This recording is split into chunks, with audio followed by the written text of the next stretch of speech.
subscribe to my channel. There's a moment that hurts more than almost anything else in relationships, and you know exactly what it feels like. It's the moment when you realize the woman who once looked at you with warmth, curiosity, excitement, now looks at you with distance. Maybe she replies slower, maybe conversations feel forced, maybe the laughter disappeared, and suddenly you're lying awake at night replaying everything in your mind. What changed? What did I do wrong? How do I fix this? And the scariest thought of all begins to creep in. What if she's losing interest and I'm losing her? So you try harder.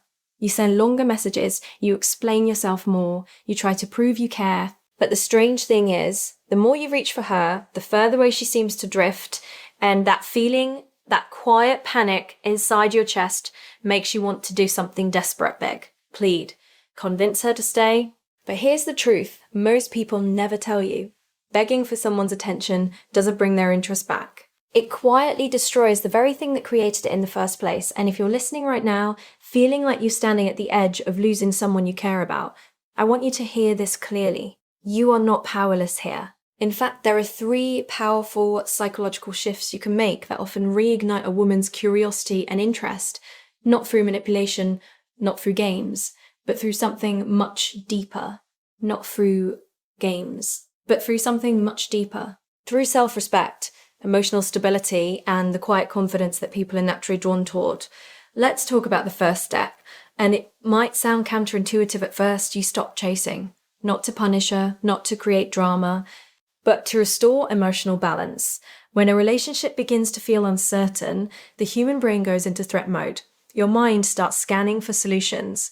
Send another message. Explain more. Ask her what's wrong. Show her how much you care, but from her perspective, something very different is happening. If she's already pulling away, and she feels pressure coming toward her, her nervous system doesn't experience that as love, experiences it as emotional weight, pressure, expectation, and the brain has a very simple response to pressure. It moves away from it. Think about the last time someone pushed you emotionally when you weren't ready. Maybe they demanded answers, maybe they wanted reassurance you couldn't give. Did it make you feel closer, or did you feel the instinct to step back just to breathe? This is exactly what's happening when someone loses interest and the other person begins chasing. It creates a subtle imbalance. You become the pursuer, she becomes the one being pursued. And the more intense the pursuit becomes, the less space there is for curiosity. Because curiosity lives in space, not pressure. So the first step to regaining her interest is something that feels terrifying at first. You stop trying to force the connection. You pull your emotional energy back. You give her room to experience your absence. Now let me be very clear about something. This is not about ignoring someone in a childish way. It's not about playing cold or pretending you don't care. It's about grounding yourself emotionally so that your behavior comes from self-respect rather than fear. Because when fear drives your actions, people can feel it. It shows up in texts that are a little too long, in apologies that were never needed, in the subtle tone of someone asking for reassurance instead of sharing their life. And the moment someone feels that energy, attraction begins to shrink. But when you reclaim your emotional center, something interesting happens. The dynamic changes because now she's no longer feeling chased. She's feeling something different, space. And space does something very powerful inside the human mind. It activates curiosity. Suddenly, your absence becomes noticeable. She might start wondering what you're doing, why you're calmer, why you're not reacting the way she expected. And curiosity is the seed of renewed interest. Now, the second step is where many people struggle, because stopping the chase is only half the equation. The deeper shift is rebuilding the most attractive quality a human being can possess, an independent emotional life. Let me explain. When someone first becomes interested in you, they're not just drawn to how you treat them. They're drawn to who you are in the world, your passions, your focus, your energy, the life you're building. In the beginning, she saw a man who had direction, someone whose world didn't revolve entirely around her. And that's not a bad thing, that's actually incredibly attractive.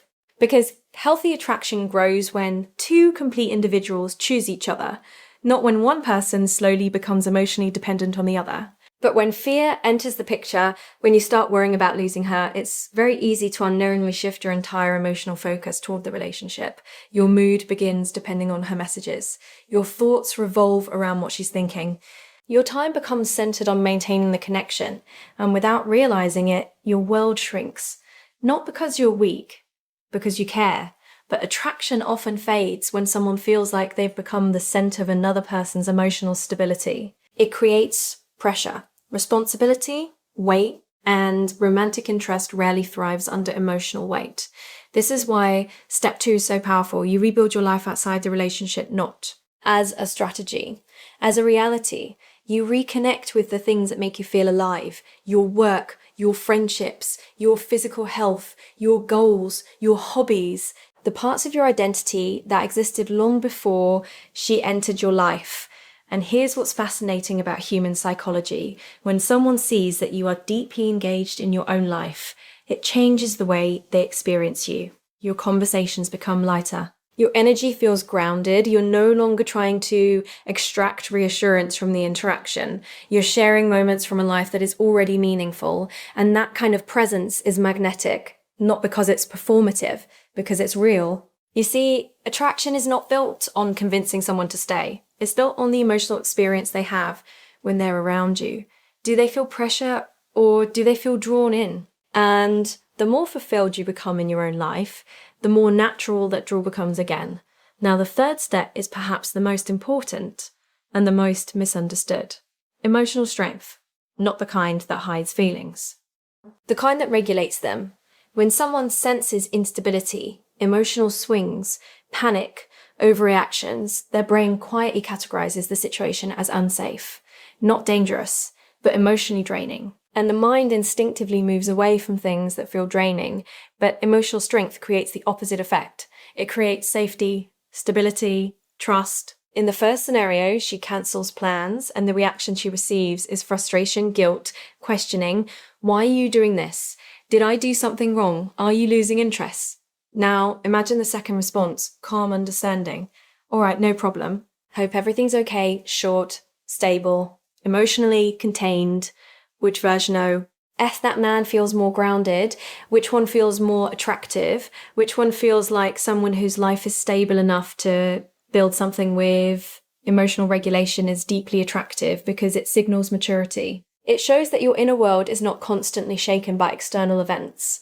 And when a woman senses that emotional steadiness, her nervous system relaxes because relationships thrive when both people feel emotionally safe. Now, here's the paradox most people miss. When you stop begging, when you rebuild your life, when you regulate your emotions, you're no longer trying to win her back. You're becoming the strongest version of yourself again, and something remarkable often happens. She begins to notice the shift. Maybe she reaches out more. Maybe conversations feel easier. Maybe the curiosity returns.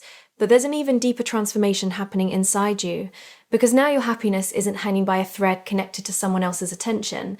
You're grounded again, centered, clear, and from that place, something very powerful emerges.